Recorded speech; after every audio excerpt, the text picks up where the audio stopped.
और ये राजस्थान का एकीकरण वाला चैप्टर दिमाग का दही कर रहा है। इतने सारे चरण, तारीखें, रियासतें, सब कुछ इतना उलझा हुआ है कि दिमाग में घुस ही नहीं रहा। और एग्जाम सर पर है। क्या करूँ, सब कुछ गड़मड़ हो रहा है।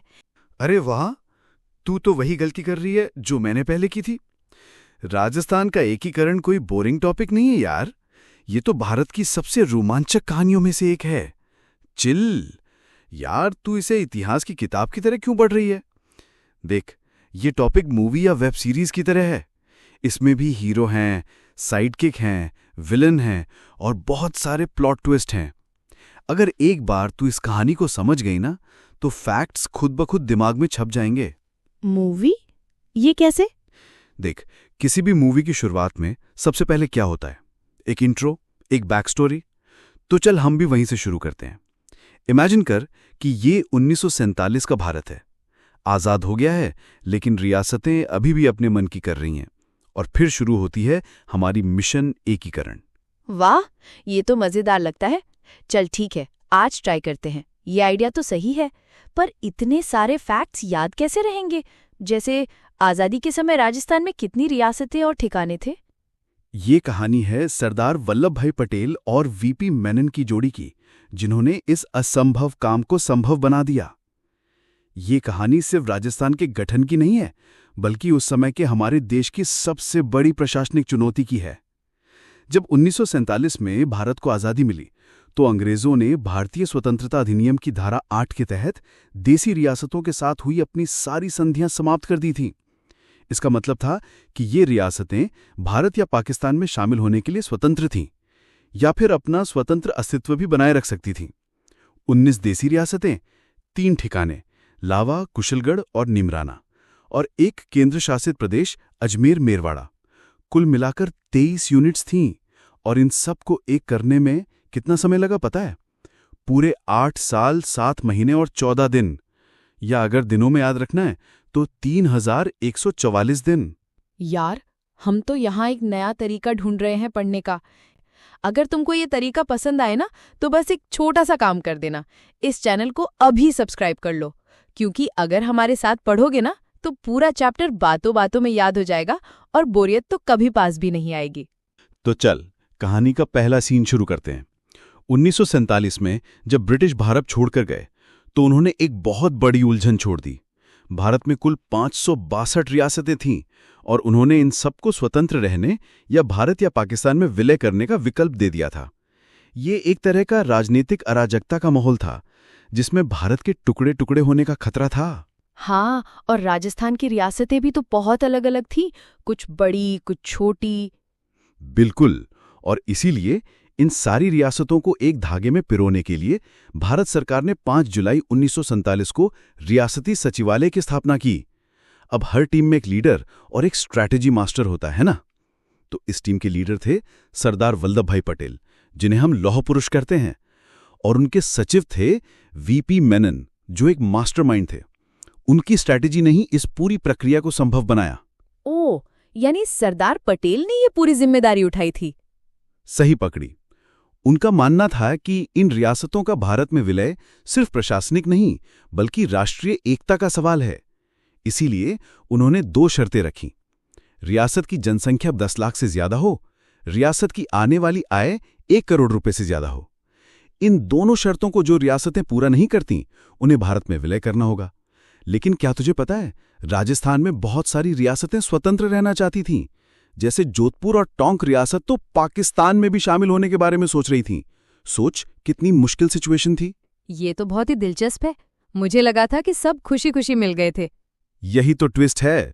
राजपूताना के राजाओं में आपस में ही बहुत अविश्वास और ईर्ष्या थी।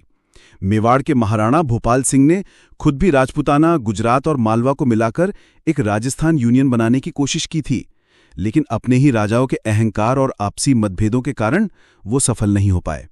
इसी वजह से सरदार पटेल और वीपी मेनन को ये काम खुद संभालना पड़ा।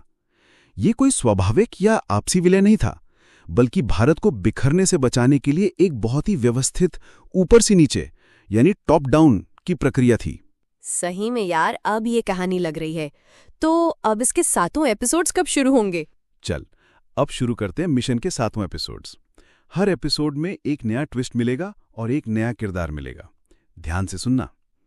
एपिसोड 1 मत्स्य संघ 18 मार्च 1948। पहले एपिसोड में सरदार पटेल ने एक छोटा सा संघ बनाया जिसमें अलवर, भरतपुर, करौली और धौलपुर यानी ABCD रियासतें शामिल थीं। साथ में था नीमराना ठिकाना भी। इसे नाम दिया गया मत्स्य संघ। ये नाम मत्स्य संघ क्यों रखा गया था? ये तो मैंने कहीं पढ़ा था। एकदम सही। ये नाम प्रसिद्ध इतिहासकार KM मुंशी के सुझाव पर रखा गया था। और पता है, इस संघ का उद्घाटन खुद सरदार पटेल की टीम के NV गाडगिल ने किया था। इसके राज प्रमुख थे धौलपुर के महाराजा उदयभान सिंह और प्रधानमंत्री बने शोभाराम कुमावत। अच्छा, मुझे याद है, एक सवाल आया था राजस्थान पुलिस कांस्टेबल 2021 में कि मत्स्य संघ का नामकरण किसके प्रस्ताव पर किया गया था? देखा, KM मुंशी। ये छोटे छोटे फैक्ट्स ही एग्जाम में पूछे जाते हैं। अब आता है पूर्व राजस्थान संघ 25 मार्च 1948। इसमें हड़ौती और वागड़ की 9 रियासतें मिलती हैं। कोटा, बूंदी, झालावाड़, बांसवाड़ा, डूंगरपुर, प्रतापगढ़, शाहपुरा और टोंक। इन सब को मिलाकर बना पूर्व राजस्थान संघ।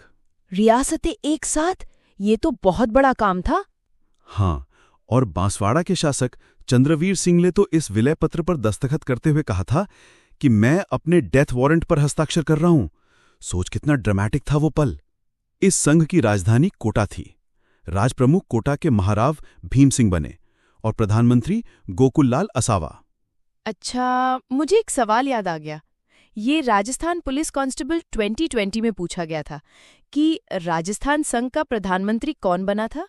गोकुललाल असावा। अब एक बोनस फैक्ट सुन। इसी संघ में वो रियासतें भी शामिल थीं जिन्हें नॉन सैल्यूट स्टेट कहा जाता था, यानी जिन्हें तोपों की सलामी का अधिकार नहीं था। और LDC 2022 में एक सवाल आया था कि कोटा के महाराव भीम सिंह किस संघ के राजप्रमुख थे? पूर्व राजस्थान संघ। देखा, कहानी में कितनी आसानी से याद हो रहा है। अब आता है संयुक्त राजस्थान 18 अप्रैल 1948। अब कहानी में सबसे बड़ा मोड़ आता है। एपिसोड 2 में जो राजस्थान संघ बना था उसमें अब सबसे प्राचीन और सबसे प्रतिष्ठित रियासत उदयपुर यानी मेवाड़ का विलय होता है। उदयपुर का विलय क्यों हुआ इतनी आसानी से? आसानी से नहीं हुआ, इसके पीछे एक दिलचस्प कहानी है। बूंदी के राजा बहादुर सिंह अपने भाई भीम सिंह यानी कोटा के राजा और राजप्रमुख से नाराज थे। वे नहीं चाहते थे कि उनके भाई के पास इतनी ताकत रहे, इसलिए उन्होंने उदयपुर के महाराणा को विलय के लिए राजी किया। ये दिखाता है कि कभी-कभी व्यक्तिगत प्रतिद्वंद्विता भी एक बड़े राजनीतिक परिवर्तन का कारण बन जाती है। उदयपुर के विलय से संघ का नाम बदलकर संयुक्त राजस्थान हो गया। इस संघ की राजधानी उदयपुर थी।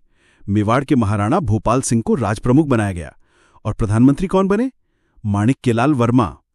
इसका उद्घाटन देश के पहले प्रधानमंत्री पंडित जवाहरलाल नेहरू ने किया था। अच्छा, RAS प्री 2021 में एक सवाल आया था कि किस रियासत के विलय के बाद संयुक्त राजस्थान का गठन हुआ था? उदयपुर का विलय 18 अप्रैल 1948 को हुआ था। अब आते हैं एक और प्रमुख चरण पर। और ये चरण है चौथा, जिसे कहते हैं वृहत राजस्थान, जिसकी डेट 30 मार्च 1949 याद रखनी है। यह कहानी का सबसे बड़ा टर्निंग पॉइंट, जिसे हम गोल्डन फेज भी कहते हैं। इस एपिसोड में संयुक्त राजस्थान में 4 बड़ी रियासतें मिलती हैं: जयपुर, जोधपुर, जैसलमेर और बीकानेर। याद रखने के लिए 4J से याद रख। इनके विलय से बना वृहत राजस्थान। ये तो बहुत बड़ी रियासतें थीं। राजधानी किसको बनाया गया होगा?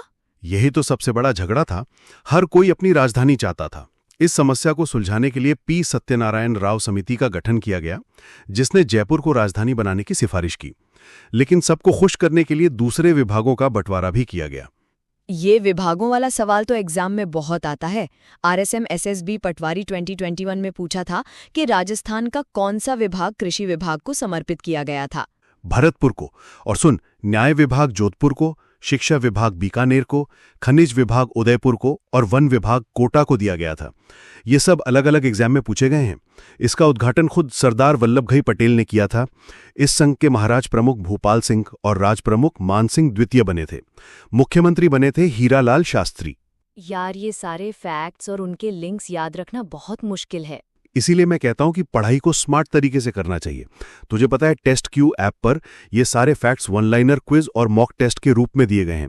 उनकी टेस्ट सीरीज सॉल्व करोगी ना तो 85% से भी ज्यादा प्रश्न एग्जाम्स में सीधे मिल सकते हैं। इतना कॉन्फिडेंस आता है ना कि एग्जाम के दिन कोई स्ट्रेस ही नहीं होता। और रोज फ्री क्विज भी होती हैं जो तेरी तैयारी में 4 चांद लगा देंगी। ऐप डाउनलोड करने में कंजूसी मत करना। अच्छा, अब आते हैं हम एपिसोड 5 पर, जिसका नाम पड़ा संयुक्त वृहत राजस्थान। डेट याद रखनी है 15 मई 1949। एपिसोड 4 में वृहत राजस्थान बन गया था, लेकिन मत्स्य संघ अभी भी अलग था। हाँ, और उसकी रियासतें तो यूपी में भी मिलना चाहती थी ना? बिल्कुल, धौलपुर और भरतपुर यूपी में जाना चाहते थे।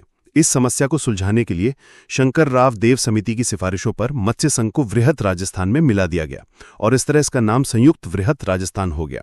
RAS प्री 2022 में ये सवाल था कि किस समिति की सिफारिश पर मत्स्य संघ का वृहत राजस्थान में विलय हुआ? हाँ, शंकर राव देव समिति। बता, ये प्रश्न तेरे को टेस्ट क्यू ऐप पर ही मिला ना? देख, टेस्ट क्यू ऐप पर ऐसे ही प्रश्न आते हैं जो सीधे एग्जाम में मिलते हैं, इसीलिए कह रहा हूं प्रैक्टिस जरूर करियो। और हाँ, यहाँ पर वीडियो कोर्सेज भी RAS अधिकारियों द्वारा करवाए जाते हैं। वाह अर्जुन, ये तो कमाल है। इससे ज्यादा अच्छा क्या हो सकता है? और RAS अधिकारी? फिर तो कहीं और पढ़ने की जरूरत ही नहीं है। हाँ, यहाँ पर टेस्ट क्यू टीम की बेस्ट फैकल्टी के द्वारा फाउंडेशन कोर्सेज भी उपलब्ध हैं। इनकी वैलिडिटी पूरी 2 साल है। आप किसी भी टीचर का कोर्स ले लो और अपने एग्जाम के सिलेबस के अकॉर्डिंग उनमें से स्टडी करो। और सबसे अच्छी बात, आपको घर बैठे यहाँ पर ऑफलाइन क्लास वाला एक्सपीरियंस मिलेगा। वाह अर्जुन, मैं तो आज ही सारे कोर्सेज ले लेती हूँ। और अब आते हैं एकीकरण के 6ठे चरण पर, यानी एपिसोड 6। नाम राजस्थान, संघ। डेट याद रखनी है 26 जनवरी 1950। अब आ गया वो दिन जब हमारे प्रदेश को उसका नाम मिला। 26 जनवरी 1950 को, जिस दिन भारत गणतंत्र बना, संयुक्त वृहत राजस्थान का नाम बदलकर राजस्थान कर दिया गया। पर सिरोही का क्या हुआ? वो तो अभी तक मिला नहीं था। यही तो कहानी का आखिरी ड्रामा है। सिरोही का विलय 2 चरणों में हुआ था। पहले चरण में 26 जनवरी 1950 को आबू देलवाड़ा को छोड़कर बाकी सिरोही को राजस्थान में मिलाया गया। पटेल चाहते थे कि आबू देलवाड़ा गुजरात का हिस्सा बने। इस पर पटेल ने एक विवादास्पद बयान भी दिया था। राजस्थान वालों को गोकुल भाई भट्ट चाहिए था, वो हमने दे दिया, क्योंकि गोकुल भाई भट्ट का गांव हाथल सिरोही में था, जो राजस्थान में आ गया था। रीट 2022 में सवाल आया था कि किस तारीख को राजस्थान का नाम बदलकर राजस्थान किया गया था? 26 जनवरी 1950। ये तारीख तो हर भारतीय को याद होनी चाहिए। और अब आता है पुनर्गठित राजस्थान, यानी 1 नवंबर 1956। कहानी का ग्रैंड फिनाले। 1 नवंबर 1956 को राज्य पुनर्गठन आयोग की सिफारिशों पर राजस्थान अपने वर्तमान स्वरूप में आया। इस आयोग में फजल अली, हृदयनाथ कुंजरू और KM पणिक्कर जैसे दिग्गज थे। इस चरण में क्या क्या मिला? इस चरण में अजमेर मेरवाड़ा, जो कि केंद्र शासित प्रदेश था, सिरोही का शेष भाग आबू देलवाड़ा और मध्य प्रदेश के मंदसौर जिले का सुनेल टप्पा राजस्थान में मिलाए गए। बदले में झालावाड़ जिले का सिरौंज क्षेत्र मध्य प्रदेश को दे दिया गया। यानी अब हमारा राजस्थान पूरा हो गया? हाँ, और इसी दिन 1 नवंबर 1956 को राज प्रमुख का पद समाप्त कर दिया गया और उसकी जगह राज्यपाल का पद बनाया गया। राजस्थान के पहले राज्यपाल बने गुरमुख निहाल सिंह और मुख्यमंत्री थे मोहनलाल सुखाड़िया। सुन अर्जुन, वीडियो मेंस 2021 में एक सवाल था कि राजस्थान में राज्यपाल का पद कब सृजित किया गया? 1 नवंबर 1956। और ये भी याद रख, RAS प्री 2022 में पूछा गया था कि अजमेर मेरवाड़ा और आबू का विलय किस आयोग की सिफारिश पर हुआ? जवाब है राज्य पुनर्गठन आयोग। और अब चलते हैं the grand finale, final revision की ओर। यार अर्जुन, सीरियसली मैं सोच भी नहीं सकती थी कि ये टॉपिक इतना मजेदार हो सकता है। अब मुझे सब याद हो गया है। डेट्स, नाम, रियासतें, सब दिमाग में कहानी की तरह चल रहा है। यही तो मजा है। चल अब एक क्विक रिवीजन करते हैं। तू सवाल पूछ, मैं फटाफट जवाब दूंगा। चलो बताओ फिर। मत्स्य संघ का गठन कब हुआ? 18 मार्च 1948 को। वृहद राजस्थान का उद्घाटन किसने किया? सरदार वल्लभ भाई पटेल ने। और शंकर राव देव समिति का संबंध किससे है? मत्स्य संघ का वृहद राजस्थान में विलय से। अच्छा बताओ, राज्य पुनर्गठन आयोग के अध्यक्ष कौन थे? फजल अली। सिरोही का पूर्ण विलय किस वर्ष हुआ? 1 नवंबर 1956 को। तो दोस्तों, देखा आपने कैसे एक मुश्किल चैप्टर को एक मूवी की तरह समझकर हमने याद कर लिया। अभी कुछ और इंपॉर्टेंट फैक्ट्स बाकी हैं, वो भी याद करेंगे। हमें सपोर्ट करने के लिए बस एक लाइक कर देना। और यार, आपके कमेंट से हमें बहुत मोटिवेशन मिलता है और हम हर दिन अपने कंटेंट में सुधार करने की कोशिश करते हैं। हाँ, शेयर करो या मत करो वो तुम्हारी मर्जी है, पर एक कमेंट और लाइक जरूर कर देना। आपके कमेंट से ही हमें पता चलता है कि हम सही जा रहे हैं या नहीं। अब देखो महत्वपूर्ण तिथियां। एकीकरण शुरुआत 18 मार्च 1948। एकीकरण पूर्ण 1 नवंबर 1956। कुल समय 8 वर्ष 7 माह 14 दिन। ये तो बहुत ही सिस्टमैटिक जानकारी मिली। एकीकरण में कौन से राज्यों की स्वतंत्र रहने की शर्त थी? रियासती सचिवालय ने ये शर्त रखी थी कि जिन रियासतों की जनसंख्या 10 लाख से अधिक हो और वार्षिक आय 1 करोड़ से अधिक हो, वे स्वतंत्र रह सकती हैं। राजस्थान में केवल 4 रियासतें इन शर्तों को पूरा करती थीं: मेवाड़ यानी उदयपुर, मारवाड़ यानी जोधपुर, जयपुर और बीकानेर। अब तो सब क्लियर है। चैनल भी बहुत अच्छा है। इतनी बेहतरीन जानकारी मिली है। हाँ यार, अगर तुझे ये वीडियो अच्छा लगा हो तो चैनल को सब्सक्राइब करना मत भूलना। एक बार क्लास देख ले तो पूरा चैप्टर बातों ही बातों में याद हो जाएगा। अब हम 20 इंपॉर्टेंट PYQs करेंगे जो आपकी इस क्लास में जान फूंक देंगे। हाँ, चल अब कुछ और प्रीवियस ईयर प्रश्न देखते हैं जो तेरी एग्जाम में काम आएंगे। ये प्रश्न रीट मेन 2021 में पूछा गया था। राजस्थान संघ के प्रधानमंत्री कौन थे? गोकुललाल असावा। अरे हाँ, गोकुललाल असावा के बारे में बताओ। गोकुललाल असावा राजस्थान संघ दूसरे चरण के प्रधानमंत्री थे। वे एक अनुभवी राजनेता थे। एक प्रश्न हाईकोर्ट ग्रुप डी 2022 में पूछा गया था कि एकीकरण के किस चरण में कुशलगढ़ ठिकाने का विलय हुआ? द्वितीय चरण में राजस्थान संघ में। कुशलगढ़ ठिकाना कहाँ था? कुशलगढ़ बांसवाड़ा के क्षेत्र में स्थित था और दूसरे चरण में बांसवाड़ा रियासत के साथ पूर्व राजस्थान संघ में मिला दिया गया था। ये राजस्थान का सबसे बड़ा ठिकाना था। अब नेक्स्ट, ये प्रश्न वीडियो 2021 में पूछा गया था कि फजल अली की सिफारिशों के आधार पर कौन सा क्षेत्र राजस्थान में मिलाया गया? बताओ उत्तर। आबू एवं देलवाड़ा। RPSC फर्स्ट ग्रेड 2020 में पूछा गया था कि राजस्थान का एकीकरण कितने चरणों में पूर्ण हुआ? 7 चरणों में। पुलिस कांस्टेबल 8 नवंबर 2020 में पूछा गया था कि राजस्थान एकीकरण के समय कौन सा प्रदेश केंद्र शासित प्रदेश था? अजमेर मेरवाड़ा। अब अजमेर मेरवाड़ा के बारे में और बताओ। बहुत अच्छा। अजमेर मेरवाड़ा भारत की आज़ादी के समय एक केंद्र शासित प्रदेश था जो सीधे अंग्रेजों के नियंत्रण में था। ये चीफ कमिश्नरी क्षेत्र था। 1956 में इसे राजस्थान का 26वां जिला बनाया गया था। ये प्रश्न CET 2022 में पूछा गया था कि मत्स्य संघ का उपराज प्रमुख कौन था? तेज सिंह अलवर। ये प्रश्न RPSC सेकंड ग्रेड 2024 में पूछा गया था कि राजस्थान के प्रथम राज्यपाल कौन थे? सरदार गुरुमुख निहाल सिंह। चलो अब गुरुमुख निहाल सिंह के बारे में बताओ। सरदार गुरुमुख निहाल सिंह को 1 नवंबर 1956 को राजस्थान का पहला राज्यपाल बनाया गया था। 7वें संविधान संशोधन के द्वारा राज प्रमुख का पद समाप्त करके राज्यपाल पद का सृजन हुआ था। अब थोड़ा सा एकीकरण के बाद का राजस्थान देखें क्या? हाँ, डेफिनेटली। ये भी एग्जाम के लिए वेरी इंपॉर्टेंट है। एकीकरण पूरा होने के बाद राजस्थान में कुल 26 जिले थे। बाद में नए जिले भी बनते गए। एकीकरण के बाद बने जिलों के बारे में बताइए। तो 27वां जिला धौलपुर 15 अप्रैल 1982 को बना। 28वां जिला बारां को 10 अप्रैल 1991 में बनाया गया। 29वां जिला दौसा 10 अप्रैल 1991 को बना और 30वां जिला राजसमंद को 10 अप्रैल 1991 को बनाया गया। एक प्रश्न आया था अर्जुन, पटवारी 2022 में पूछा गया था कि एकीकरण पूर्ण होने के समय राजस्थान में कितने जिले थे? 26 जिले। वाह, अब तो मुझे राजस्थान का एकीकरण पूरी तरह से समझ में आ गया है। हाँ यार, और देख अब तुझे पता है कि ये कोई सूखा टॉपिक नहीं है। ये तो भारत के इतिहास की सबसे रोमांचक कहानियों में से एक है। अब लगे हाथ हम एकीकरण के नायक भी देख लेते हैं। हाँ जरूर, इनको कैसे भूल सकते हैं। तो देखो, सरदार वल्लभ भाई पटेल भारत के लौह पुरुष, जिन्होंने 562 रियासतों को भारत में मिलाया। उन्हें भारत का बिस्मार्क भी कहा जाता है। टारगेट VP मेनन, पटेल के राइट हैंड और रियासती विभाग के सचिव।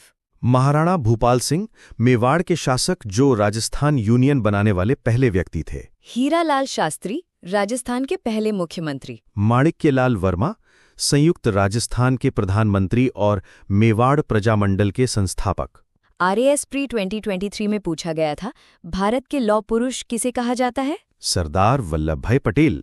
अर्जुन, अब मैं समझ गई हूँ कि राजस्थान का एकीकरण कैसे एक छोटे से मत्स्य संघ से शुरू होकर आज के राजस्थान तक का सफर है। ये वाकई में कमाल की कहानी है। बिल्कुल। और देख, ये केवल राजनीतिक एकीकरण नहीं था, ये सांस्कृतिक एकता, आर्थिक विकास और सामाजिक सुधार की कहानी भी है। आज राजस्थान भारत का सबसे बड़ा राज्य है क्षेत्रफल के हिसाब से, और इसकी समृद्ध विरासत पूरी दुनिया को आकर्षित करती है। हाँ, और टेस्ट क्यू ऐप से जो प्रैक्टिस की है उससे तो मेरा कॉन्फिडेंस और भी बढ़ गया है। यहाँ के प्रश्न वाकई में परीक्षा में आते हैं। और test Q RPSC Telegram group की लाइव क्विज भी तो है शाम 6 बजे रोज। हाँ, और ये चैनल भी सब्सक्राइब कर लिया है मैंने। वाकई में बहुत बेहतरीन तरीके से समझाया गया है। तो अब तैयार हैं एग्जाम के लिए? बिल्कुल। अब राजस्थान का एकीकरण मेरे लिए एक इंटरेस्टिंग स्टोरी बन गया है, बोरिंग टॉपिक नहीं। थैंक्स यार अर्जुन। अरे यार, ये तो मेरी खुशी की बात है। और हाँ दोस्तों, अगर ये कहानी तुझे अच्छी लगी हो तो कमेंट करके बताना जरूर, लाइक और शेयर भी कर देना। पक्का। और सभी दोस्तों को भी बताऊंगी कि राजस्थान का इतिहास इतना रोचक है। अब सुनो, एग्जाम के लिए अंतिम टिप्स बताओ। एकीकरण का समय 18 मार्च 1948 से 1 नवंबर 1956 तक, 8 वर्ष 7 माह 14 दिन। कुल चरण 7 चरण। ग्रेट। और मुख्य व्यक्तित्व सरदार पटेल, VP मेनन, हीरालाल शास्त्री। 19 रियासतें प्लस 3 ठिकाने प्लस 1 केंद्र शासित प्रदेश बराबर वर्तमान राजस्थान। परफेक्ट। अब तो मैं बिल्कुल तैयार हूँ। फायर। All the best. और हाँ, टेस्ट क्यू ऐप डाउनलोड करना मत भूलना, और टेस्ट क्यू RPSC ग्रुप भी ज्वाइन करना। बिल्कुल। धन्यवाद अर्जुन, ये कहानी हमेशा याद रहेगी। इस तरह राजस्थान एकीकरण की ये रोमांचक कहानी समाप्त होती है।